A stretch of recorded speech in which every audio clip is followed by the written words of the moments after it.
Hello everyone, my name is Anamul and welcome to my channel. 4th May 2026 is a very special date for me because I finally got my New Zealand e-visa after a long 105 days of waiting. আপনারা যারা নিউজিল্যান্ডে masters করার কথা চিন্তা করছেন অথবা upcoming ইনটেকে নিউজিল্যান্ডে আসার কথা ভাবছেন, এই ভিডিওটি আপনাদের একটা কমপ্লিট গাইডলাইন হতে পারে।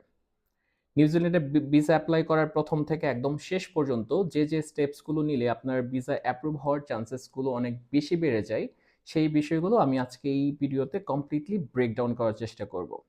পাশাপাশি আমার ভিসা অ্যাপ্লাই করার যে প্রসিডিউরগুলো ছিল অ্যান্ড যে স্টেপসগুলো আমি নিয়েছিলাম, সেই বিষয়গুলো আপনাদের সাথে আমি উল্লেখ করছি যেন আপনাদের বুঝতে অনেক সহজ হয় এবং আপনারা ভিসার সম্পর্কে নিউজিল্যান্ডের ভিসা সম্পর্কে একটা কমপ্লিট আইডিয়া পেয়ে থাকেন। যদিও আমার বাইরে মাস্টার্স করার ব্যাপারটা খুব সাডেন নয়, আমি 2020 সালে যখন গ্র্যাজুয়েশনের সেকেন্ড ইয়ারে পড়ি তখন আমি ভেবেছিলাম যে বাইরে মাস্টার্স করতে যাব।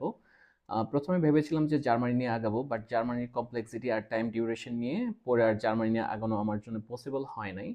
আস্তে আস্তে কোভিড চলে আসলো, কোভিডের সময় লম্বা সময় একটা এডুকেশনাল গ্যাপ চলে আসে, তখন ভাবলাম যে গ্র্যাজুয়েশনটা কমপ্লিট করে তারপরে বাইরে গিয়ে মাস্টার্সটা করব। তো আমি আমার ফাইনাল পরীক্ষা হয় 2024-এর শেষের দিকে। এর মধ্যে কোভিড প্লাস জুলাই আন্দোলন মিলে একটা বড় একটা এডুকেশনাল গ্যাপ তৈরি হয়ে যায়।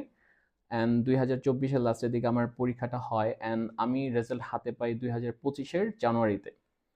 আমার এসএসসি অ্যান্ড এইচএসসি ছিল science, then I switch to BBA from my graduation. Okay, ভিডিওতে যেহেতু আমি আমার এক্সপিরিয়েন্স শেয়ার করছি আমার এডুকেশনাল ব্যাকগ্রাউন্ড থেকে নিউজিল্যান্ডের ভিসা অ্যাপ্লাই করার আগ পর্যন্ত আমি যে স্টেপসগুলো নিয়েছিলাম এগুলো কমপ্লিট ব্রেকডাউন দেওয়ার চেষ্টা করছি যাতে আপনাদের বুঝতে সহজ হয় এবং আপনাদের প্রোফাইলের সাথে আমার প্রোফাইল ম্যাচ করে নিতে পারেন যে কোন কোন স্টেপসগুলো আমি নিয়েছিলাম এক্স্যাক্টলি আপনাদের ওই রকম স্টেপসগুলো নিতে হবে এরকম না, বাট আপনাদের মতো করে আপনার প্রোফাইলটা গুছিয়ে নিতে পারেন।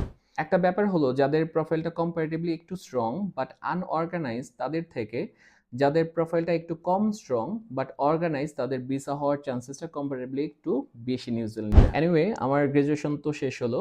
যেহেতু আমি ভেবেছিলাম যে গ্রাজুয়েশন শেষ করার পরে আমি বাইরে গিয়ে মাস্টার্স করব, তো সেই অনুযায়ী আমার প্রোফাইলটা স্ট্রং করার জন্য আমার সাবজেক্ট রিলেটেড আমি কিছু কোর্স করে রাখি। আমি বিবিএ করেছি, আমার মেজর ছিল ফাইন্যান্স, তো ফাইন্যান্স রিলেটেড যে কোর্সগুলো বাংলাদেশে অ্যাভেলেবেল ছিল যেমন জিরো, কুইক বুকস, এগুলোর উপর আমি 6 মাসের একটা ট্রেনিং নিই। পাশাপাশি আমার গ্রাজুয়েশন শেষ হয় 2025-এর জানুয়ারিতে। আমি 2000 ডিসেম্বরে একটা ডেটা অ্যানালিটিক্স বোর্ড ক্যাম্পে ভর্তি হয়ে যাই যেটার ডিউরেশন ছিল 6 মাসের মতো।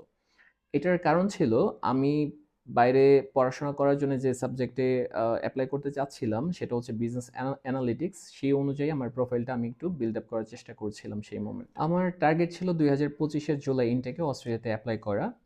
আম, সেই অনুযায়ী আমি আগাচ্ছিলাম, বাট ফাইন্যান্সিয়াল কিছু কনস্ট্যান্টের কারণে আমার জুলাই ইনটেক কন্টিনিউ করা হয় নাই। বাট আমি মিনওয়াইল আমার আইএলসের প্রিপারেশন প্লাস আমার কোর্সের অ্যাক্টিভিটিস এগুলো কন্টিনিউ ছিল। অ্যান্ড সবার সাথে কথা বলে, ফ্যামিলি সবার সাথে কথা বলে দেন আমি ডিসাইড করলাম যে 2026-এর ফেব্রুয়ারিতে হয়তো আমি অস্ট্রেলিয়াতে অ্যাপ্লাই করব। সেই অনুযায়ী আমি আগাচ্ছিলাম। সো ওই অনুযায়ী 2025-এর মাঝামাঝি অগস্টের দিকে প্রবাবলি আমি আমার এফডিএটা ওপেন করি। এফডিএটা ওপেন করে সেপ্টেম্বরে আমার ইংলিশ প্রফিসিয়েন্সি টেস্ট আমি দিয়ে ফেলি। সো আলহামদুলিল্লাহ I got my desired score. And then আমার প্ল্যান ছিল যে আমি 2026-এর ফেব্রুয়ারিতে অ্যাপ্লাই করব। সো সেই অনুযায়ী আমি আগাচ্ছিলাম। বাট মিনওয়াইল 2025-এ একটা ইনসিডেন্ট ঘটে যায় অস্ট্রেলিয়াতে। অস্ট্রেলিয়া ওই মোমেন্টে আপনার ভিসার রেশিও ছিল অলমোস্ট 98%-এর মতো।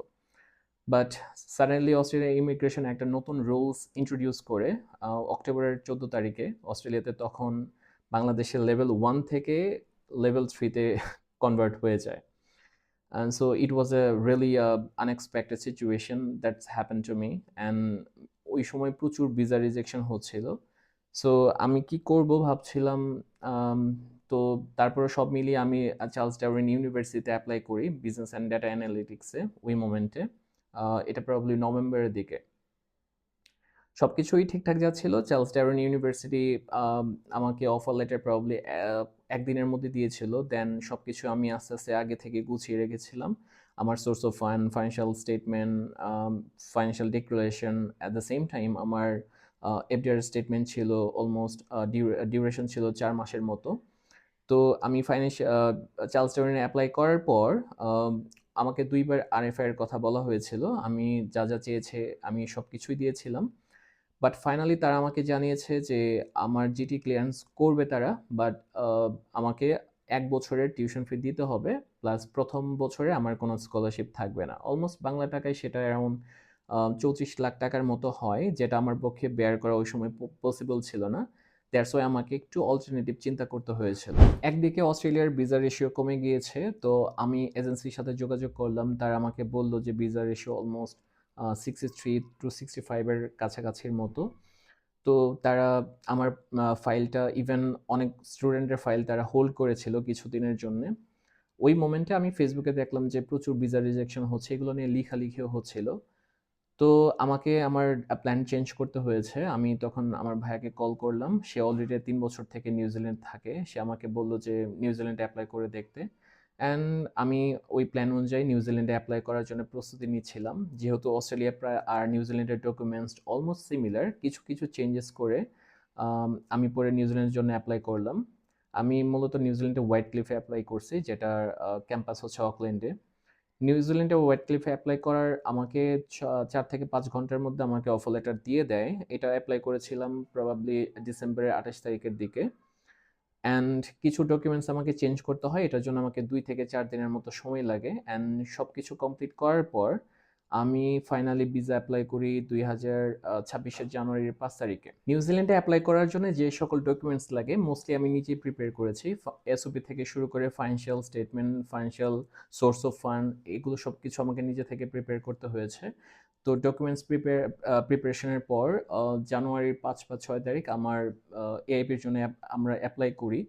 তো আমি অ্যাপ্লাই করেছিলাম একটা এজেন্সির থ্রুতে। অ্যাপ্লাই করার 8 থেকে 10 দিন পর আমার ফাইলটা আন্ডার অ্যাসেসমেন্টে চলে যায়। এরপর অলমোস্ট 2 মাস 2 মাসের মতো আর কোনো প্রকার মেইলস, টেক্সট, ইভেন কলস কিছু আসে নাই ইমিগ্রেশন থেকে। তো আমি ভাবলাম যে এত টাইম লাগছে, আমি এজেন্সিকে বারবার বলছিলাম যে কোনো প্রকার কল আসবে কিনা বা কোনো ইন্টারভিউ হবে কিনা, তারাও কিছু বলতে পারছিল না। তো ফাইনালি যখন 100 দিনের পিরিয়ড পার হয়, তো আমি ফেসবুকে একটা পোস্ট করেছিলাম যে এই মোমেন্টে আমার কি করা উচিত। একটা ভাই আমাকে সাজেস্ট করলো যে আপনি সরাসরি ওনাদেরকে কল দিতে পারেন।